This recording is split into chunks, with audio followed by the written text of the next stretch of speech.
Buenas tardes. Bueno, yo les voy a hablar sobre la sexualidad de la mujer con lesión medular. Y para comenzar, me parece que es importante conocer desde dónde nacen los conceptos con respecto a la sexualidad que tenemos en la actualidad. Porque estamos hablando de un tema que ha permanecido en las sombras durante muchísimo tiempo. Y recién en el año 1919 aparece el primer instituto de sexología que se fundó en la Universidad de Humboldt en Berlín. En el año 1921 se realizó el primer Congreso Internacional de Sexología, y desde este primer inicio la sexología fue entendida y fue definida como una disciplina o una ciencia interdisciplinaria. Después de la destrucción del Instituto Hirschfeld a causa de los nazis en el año 1933 y posterior a la Segunda Guerra Mundial, el campo de la sexología resurge en Estados Unidos gracias a los aportes de Alfred Kinsley y la publicación de todos los estudios. Este instituto fue fundado en el año 1947. En el año 1959 se funda la Sociedad de los Estudios Científicos de la Sexualidad, y este grupo fue el pionero en el tema y sentó las bases para el futuro en la temática. Bueno, durante los años 60 y 70 fue la época de la revolución sexual. En el año 72 fue cuando por primera vez se abordan los derechos sexuales de las personas con discapacidad en el Congreso Mundial de la Rehabilitación. En el año 1975 recién la Organización Mundial de la Salud nos da esta definición de la salud sexual, que es la integración somática, emocional, intelectual y social que positivamente enriquecen la personalidad, la comunicación y el amor. Casi 3 décadas después, la declaración aprobada por la Asamblea General de la Asociación Mundial de Sexología en el 14º Congreso Mundial de Sexología, que se hizo en el año 99, empieza a reconocer a los derechos sexuales de las personas con discapacidad como estos derechos universales basados en la libertad, la dignidad y la igualdad inherentes a todos los seres humanos. Y justamente se postula que la persona con discapacidad es un sujeto de derechos, fundamentalmente con el derecho natural e inherente a toda persona de vivir y expresar y disfrutar esta sexualidad de la manera y la forma en la que lo desee. Este concepto fue evolucionando hasta que contemporáneamente pensamos que la sexualidad es una dimensión global que mediatiza la totalidad del ser humano y es independiente de la dotación intelectual o de las habilidades motoras que tenga. Entonces, ahora sí me voy a detener un poco más en lo que, o enfocar en lo que corresponde al funcionamiento de la inervación pélvica. Pido disculpas porque esta imagen en particular está mostrando una inervación hacia la vejiga y la he separado para la inervación de los órganos sexuales o reproductivos femeninos, porque justamente no encontré la imagen justa, pero nos sirve mucho como para hacernos la idea y poder recordar un poco cómo está inervado todo el aparato sexual o reproductivo. Sabemos que el nervio pélvico provee la inervación aferente a la vagina, el cérvix y el recto. La información sensorial aferente de los genitales a la médula espinal se transmite por el nervio pudendo, que es el que ustedes están viendo acá abajo, que viene de las raíces nerviosas de S2 a S4. La inervación parasimpática está hecha por los nervios pélvicos, que es este que están viendo acá, y que también está, digamos, tiene su nacimiento desde las raíces o dermatomas de S2 a S4. Y la simpática por los nervios hipogástricos que nacen desde T1 a L1, que es este que ustedes están viendo acá. Este nervio transmite la actividad aferente del útero y el cérvix. La estimulación parasimpática es la que genera la ingurgitación y el aumento de tamaño de los labios y el clítoris, y también produce la lubricación vaginal, que vamos a ver cómo está afectada en estas pacientes. La estimulación parasimpática también es la que genera las contracciones rítmicas del útero, las trompas de falopio, las glándulas paruretrales y la musculatura del piso pélvico. En aquellas mujeres que tienen una sensibilidad conservada desde T11 a L2, está asociado a una vasocongestión genital psicogénica, que es lo que conocemos como excitación psicogénica. La excitación genital refleja se ha asociado a una función refleja normal, principalmente en la zona de dermatomas de S2 a S4. En aquellas mujeres que presentan lesiones por encima de T6, sí se puede producir esta excitación psicogénica que les estaba comentando, pero no presentan una congestión vaginal.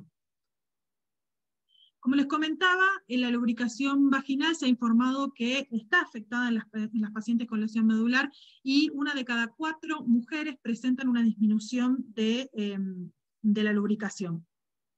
En un estudio realizado en 87 mujeres, se encontró que el 48,3% reportaba tener una buena lubricación vaginal durante la estimulación sexual. El 27,6% reportó tener una lubricación inadecuada, y el 24,1% no estaban seguras. De las pacientes de este 48,3% que contestaron y reportaron que tenían una buena lubricación, también reportaron haber desarrollado nuevas áreas de excitación por encima del nivel de lesión, que estaban incluidas más frecuentemente en la zona de la cabeza, el cuello y la parte superior del tronco. Hay algunas investigaciones que han hipotetizado que el nervio vago puede servir como vías sensoriales genitales y bypassear, entre comillas, a la médula espinal y transmitir la actividad aferente vaginocervical que puede llevar al orgasmo. Esto justamente, esta teoría está apoyada en que muchas mujeres con lesiones medulares completas reportaron que tenían sensación genital y orgasmos. Y posteriormente esto fue confirmado a través de la realización de diferentes estudios en laboratorio y también en estudios animales. Si bien esta problemática es una problemática fácil de solucionar, porque se pueden prescribir geles lubricantes, es importante que la prescripción sea de geles lubricantes hidrófilos, que no tengan perfume y que tampoco tengan petróleo, y que también tenemos que hacer evaluaciones frecuentes de la piel de la mujer, porque tienen sensaciones alteradas y a veces pueden presentar lesiones en la piel y no darse cuenta justamente por esta falta de sensibilidad. ¿Qué pasa con el ciclo menstrual? Bueno, se ha informado que puede haber amenorrea que dura de entre 3 y 24 meses en mujeres que después de la lesión medular. Hay un estudio transversal realizado en 128 mujeres que se encontró que el 41% presentaba amenorrea después de la lesión, pero que no hubo diferencia en la duración de la amenorrea en aquellas pacientes que habían quedado embarazadas y aquellas que no lo hicieron. Estas mujeres también pueden experimentar síntomas premenstruales y menstruales exacerbados, como puede ser la dismenorrea, los calambres, los espasmos o cambios autonómicos, como puede ser, por ejemplo, sudoración, dolores de cabeza y enrojecimiento, que pueden ser tratados con los mismos antiinflamatorios que se dan a las mujeres sin lesión para disminuir los síntomas. Principalmente se puede utilizar, y está reportado, el naproxeno y el ibuprofeno, pero se puede utilizar cualquier agente antiinflamatorio. Después de esta amenorrea inicial es importante que estudiemos a fondo el ciclo menstrual de la mujer para ver que no exista alguna alteración diferente. La respuesta sexual femenina consiste en estas 3 partes diferentes de la respuesta sexual masculina, que está formada por el deseo, que es este estado psicológico caracterizado por el interés sexual y la motivación; la excitación, que es el aumento de flujo sanguíneo a los órganos genitales y el clítoris; y el orgasmo. Tengamos en cuenta que en estas mujeres, cualquiera de estas 3 partes puede estar afectada después de una lesión medular. La vida sexual de las mujeres con lesión medular está influenciada por factores emocionales y limitaciones físicas que pueden interferir en la excitación sexual, tanto mental como psicogénica. En un estudio realizado por Burgi, que es el que estoy citando ahí abajo, se describen algunos de los problemas sexuales que experimentan estas mujeres, que incluyen que en general se sienten menos atractivas, que tienen una disminución del deseo sexual, miedo a perder la independencia, debilidad muscular, espasticidad, pérdidas de orina y de materia fecal. Y las mujeres con lesión medular reportaron que la razón primaria para iniciar las relaciones sexuales eran la necesidad de la intimidad y posteriormente de mantener las relaciones que ellas tenían con sus parejas. Los factores que influyen en la dificultad relacionados con las relaciones sexuales son, obviamente, el nivel de lesión. Mientras la lesión es más alta, tienen más dificultad, es decir, más dificultad en las lesiones cervicales. La espasticidad severa, el dolor, la disreflexia autonómica. A pesar de estas limitaciones, más del 50% de las lesionadas medulares reportaron haber tenido relaciones sexuales semanales en este estudio que les estoy mostrando ahí abajo. En un estudio multicéntrico de casos y controles con 545 mujeres, mostraron que el 80% reiniciaba su vida sexual después de la lesión.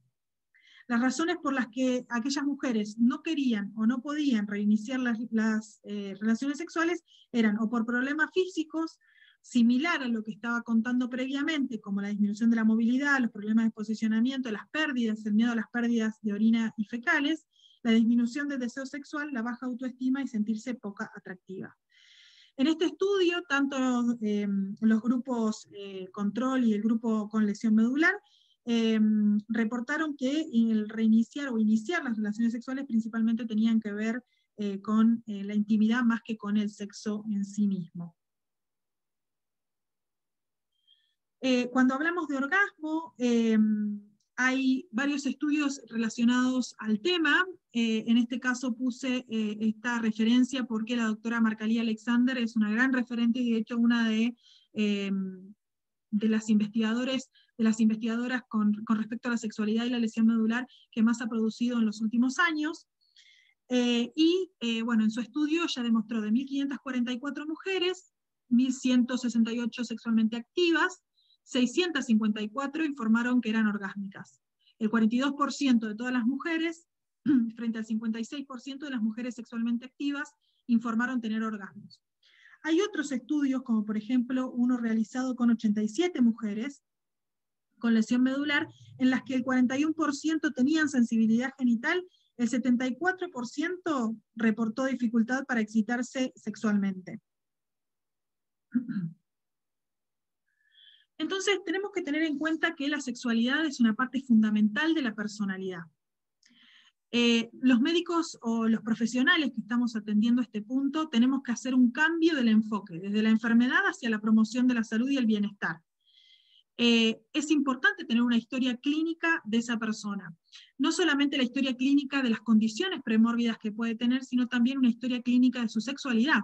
No es lo mismo si la persona ha tenido relaciones sexuales previo a la lesión o no la ha tenido, si la lesión ha sido en el periodo de la pubertad, en qué momento se ha producido, en qué contexto, qué historia tiene digamos, su sexualidad y su componente general y su componente familiar en esa historia. Por supuesto que el examen físico y neurológico es fundamental. Tenemos que hacer hincapié en esta palabra que tiene que ser nuestra premisa y nuestra guía, que es la educación. La educación hacia la persona con lesión medular, hacia su entorno familiar y hacia nuestros pares, para transmitir la información en forma correcta. Por supuesto que todas las cosas que hagamos y todos los programas y las intervenciones que hagamos tienen que tener un seguimiento, y en el caso en que nosotros no nos sintamos capacitados para poder abordar este tema, es importante derivar el caso en cada caso de acuerdo a la necesidad y si lo consideramos de esa forma necesario. Importantísimo despojarnos de nuestros propios mitos y prejuicios para hablar de este tema. Es importante propiciar un diálogo abierto para hablar sobre la salud sexual. Muchos de estos pacientes refieren en diferentes estudios que los médicos no se sienten confiados, y justamente los médicos también son los que dicen, bueno, tengo malestar o no me gusta hablar de este tema porque siento vergüenza o porque no me siento preparado, porque tengo limitaciones del tiempo. Muchas veces nuestras consultas son muy cortas y este es un tema para justamente hablarlo con el tiempo que se requiere y se necesita. Dentro de las condiciones premórbidas, no solamente hablar de las disfunciones y buscar aquellas condiciones y antecedentes patológicos que pueda tener en relación con lo orgánico, sino también esta historia biográfica de quiénes son, cómo se relacionaron, quiénes son sus parejas, quiénes son sus familias, en qué entorno cultural se han desarrollado. No olvidarnos sobre la identidad y el género, muchas veces los pacientes refieren que se sienten juzgados por el médico porque a veces caemos en el error de, si un paciente es varón, preguntar por su pareja mujer o viceversa, decir, bueno, tu novia o tu novio, y en realidad lo que tenemos que hacer es hablar de pareja para que esa persona no se sienta juzgada y pueda ser libre de poder comentarnos el tema como corresponde. Existen condicionamientos culturales, obviamente.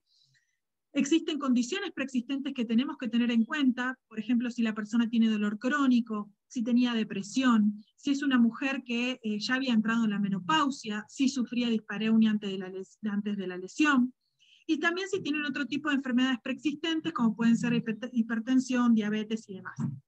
También es importante recabar la información con respecto a la medicación. Nuestras pacientes a veces suelen ser polimedicadas y muchas de las medicaciones que le damos suelen tener efectos adversos sobre la libido, sobre el funcionamiento sexual, como por ejemplo son los inhibidores de la recaptación de la serotonina, el baclofeno, algunos betabloqueantes. Y entonces, volviendo a nuestro examen neurológico, que es fundamental hacerlo, hay algunos dermatomas en los cuales tenemos que prestar más atención cuando hablamos de la parte de sexualidad. Debido a la importancia de la sensación preservada de los segmentos T11 a L2, en predecir la excitación psicogénica y la preservación de los dermatomas de S2 a S5 para predecir la excitación genital y el orgasmo, recomendamos específicamente que se evalúen y se den un poco más de atención a estos dermatomas cuando estamos haciendo la evaluación de Insky o la evaluación de Asia. Las mujeres que tienen un reflejo vulvocavernoso intacto o el reflejo anal pueden experimentar orgasmos, y las mujeres que no tienen sensibilidad a la altura de los dermatomas de S2 a S5 o no tienen el reflejo vulvocavernoso o anal conservado, no pueden experimentar orgasmos. Entonces, bueno, cuando hablamos de sexualidad es importantísimo tener en cuenta que la sexualidad no es sexo coital, no estamos hablando solamente de genitalidad. Este es un concepto que tenemos que tener claro, independientemente de nuestra profesión o de la disciplina en la que venimos. La sexualidad es este impulso vital esencial para el desarrollo y ajuste de la personalidad. La tenemos absolutamente todos los seres vivos, y justamente tener un buen ejercicio valoriza a la persona y aumenta la autoestima. No se pierde por tener ningún tipo de lesión, ni tener una lesión medular, por ejemplo, en este caso en particular que estamos hablando de las mujeres con lesión medular. Entonces, cuando planteamos un proyecto o un planteamiento de problemas de cuando llega la mujer con lesión medular a nuestro consultorio, a nuestra consulta, para hablar de la sexualidad, tenemos que plantearnos dentro de nuestro plan de tratamiento, nuestro plan de rehabilitación, el tema de la sexualidad. Como pauta básica, también tenemos que ver cuál es la información que tienen las personas con respecto a la educación sexual, qué mitos y prejuicios tiene esa persona, su familia, el entorno, la pareja, con respecto a la lesión medular y a la sexualidad, qué pensamos sobre la sexualidad, y qué hay sobre educación sexual específico para la discapacidad, o en este caso para las mujeres con lesiones medulares.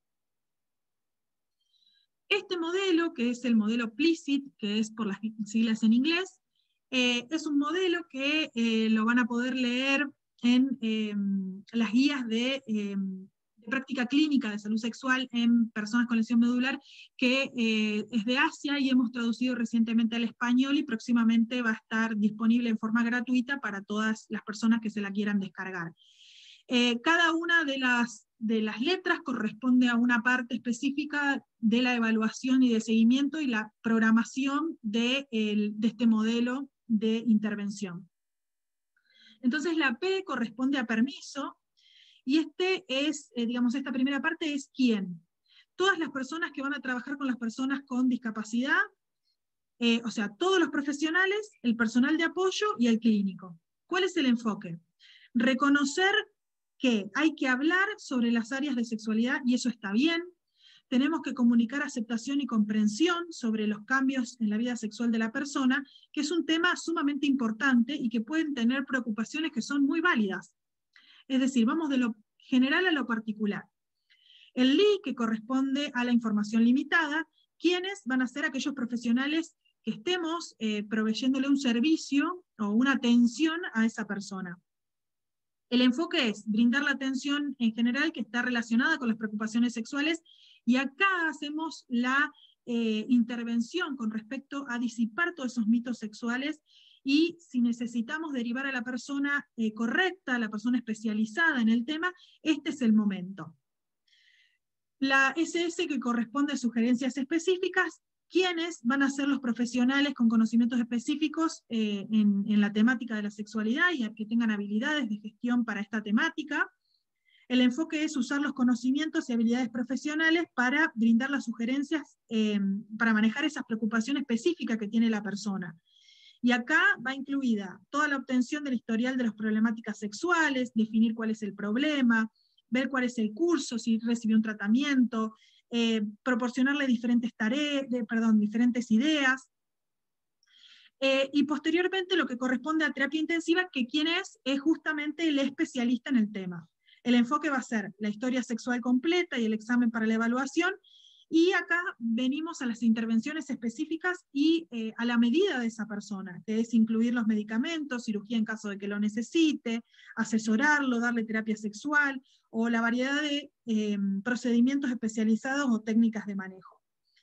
Existen varios recursos, de hecho en el último tiempo hemos aumentado la cantidad de recursos que hay con respecto a las diferentes opciones e información que le llega a la persona con lesión medular y también para los profesionales.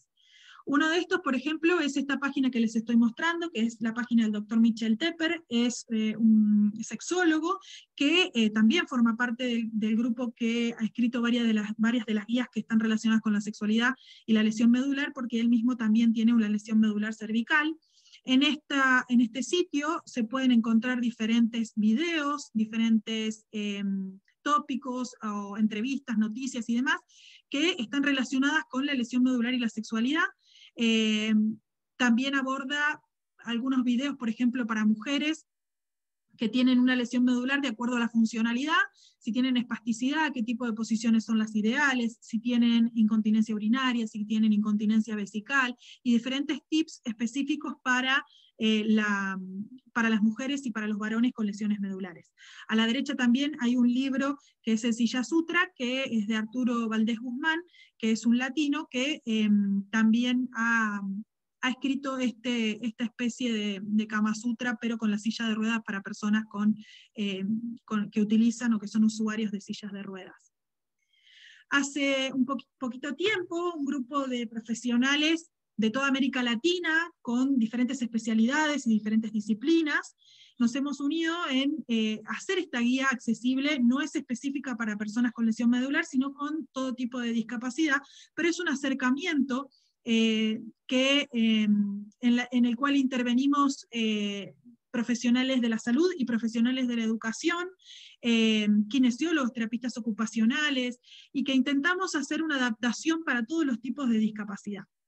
Les voy a mostrar específicamente las que tienen que ver con las adaptaciones para las mujeres con lesiones medulares o disminución de la movilidad, que esta guía es de distribución gratuita. Por ejemplo, este guante sensitivo que fue realizado por el grupo de las terapistas ocupacionales, que es para las mujeres con baja motricidad, que pueden explorar su sensibilidad. Del otro lado tiene estos flecos del dorso, y del otro lado tiene, por ejemplo, la bala vibratoria, que puede servir como estimulación genital. También diferentes adaptaciones para los vibradores o para los consoladores.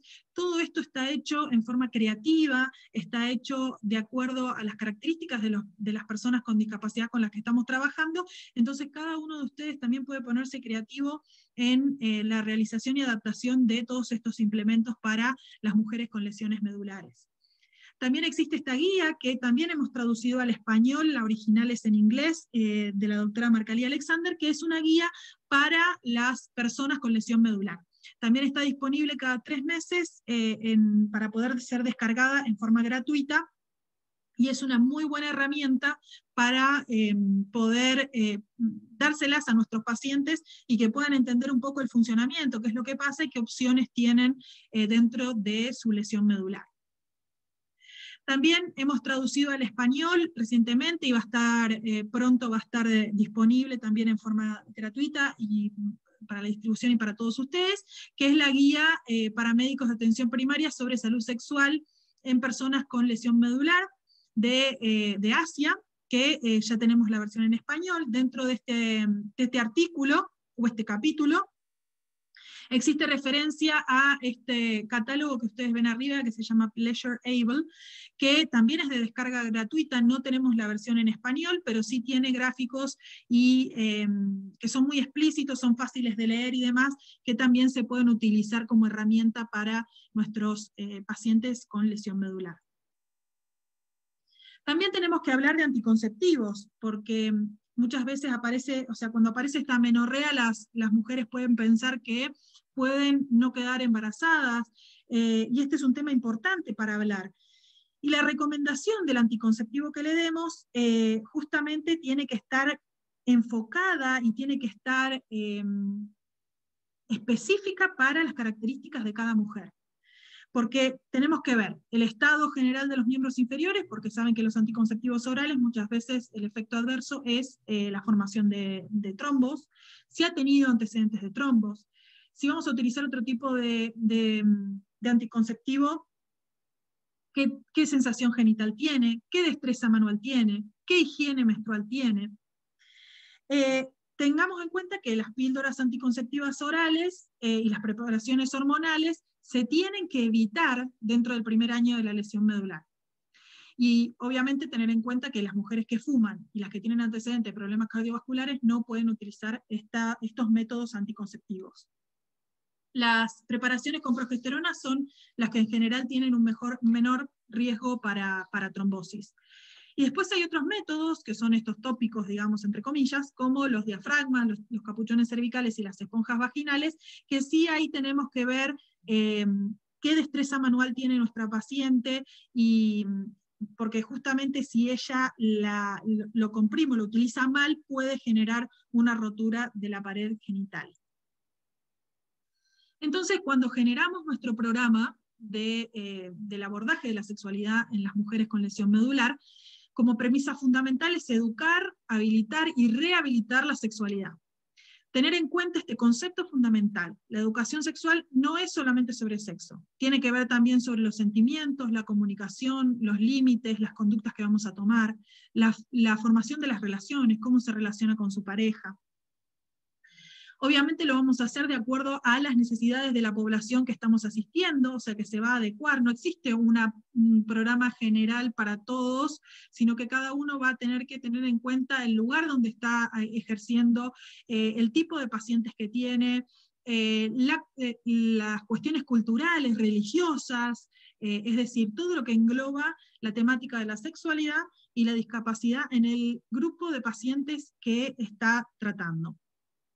Es importantísimo que la información y el conocimiento sea accesible, que sea adecuado a la capacidad de comprensión de la persona.